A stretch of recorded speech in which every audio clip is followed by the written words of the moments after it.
Hi everyone, my name is Sam Connerly, and today we're going to be going over our Physics 2 Lab 3 magnetic field of permanent dipole magnets. So first we're going to talk a little bit about the lab. This lab is very different from the two previous ones we did. The purpose of this lab is we want to learn about how distance affects the magnetic field of a bar magnet. In order to do this, we'll be doing it in two ways. First, we'll be using VPython to simulate the results of the experiment, and then we're also going to calculate it using the formulas that we've been given in class. We'll be doing this through an Excel sheet we'll go over later. A few details, we're going to be using the Biot-Savart law and other formulas to calculate these numbers. So first, the law that we just talked about is a formula that factors in the current running through an object and distance between source and observation.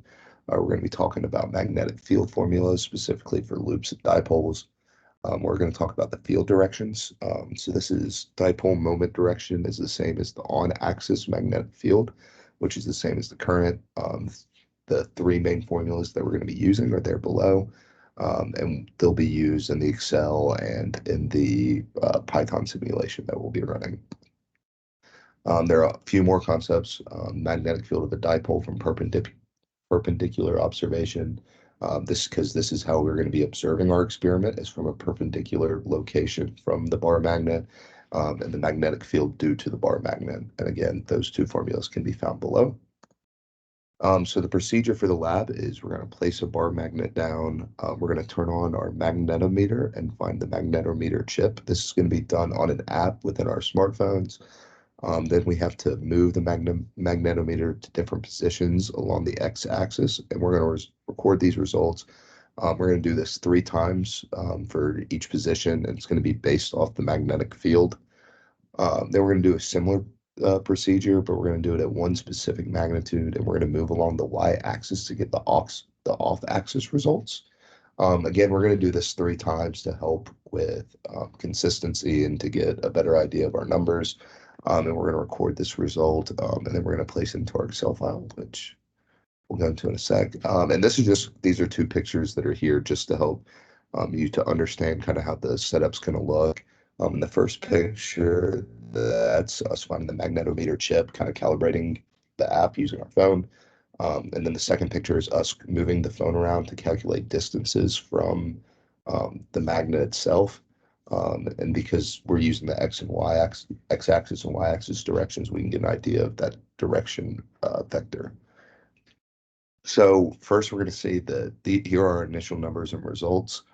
We can see that there's a correlation right off the bat from how far you are to the magnet to how strong the magnetic field is.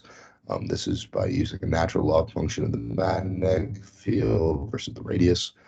This Excel file was given to us by the class. It's not something I set up, but it helps calculate these numbers based off the results that we saw from the magnetometer. Those are going to be the results that you see in yellow, and the blue is going to be the output. Continued, this is the same procedure, but as we talked about with the off-axis field.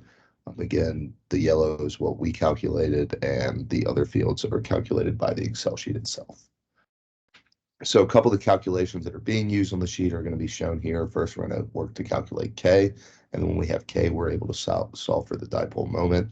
And we'll also need a factor in for the Earth's magnetic field, but that's done in a few of the cells that you saw on the Excel file.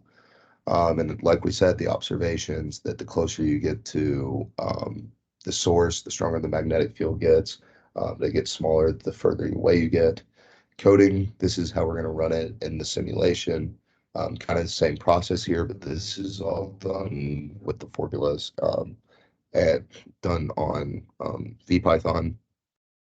As you can see from the results here, we see that the magnetic field is strongest at the poles, that it's also kind of small and running the opposite directions when viewed parallel to the magnet itself. And then green, we have the magnetic field total. So discussion, we see the same trend for the magnetic field as we did on the simulation, as we did on our calculations, but we see that the numbers are a lot bigger for what we calculated versus simulated. This could be due to household electronics and appliances providing interference, human errors or measurement, and technological issues with the phone's magnetometer. Just a quick what if. What if we didn't factor for magnetic north and relied on true north? The x component and y component would both change because of the discrepancies in the field in the direction we're looking at. The z component would stay the same because we're looking at a flat surface. And if we add an additional magnet, the magnetic field will double due to the additional magnet, but the distances we calculated will shrink due to the size of the magnetic field. Thank you, and I hope you enjoy.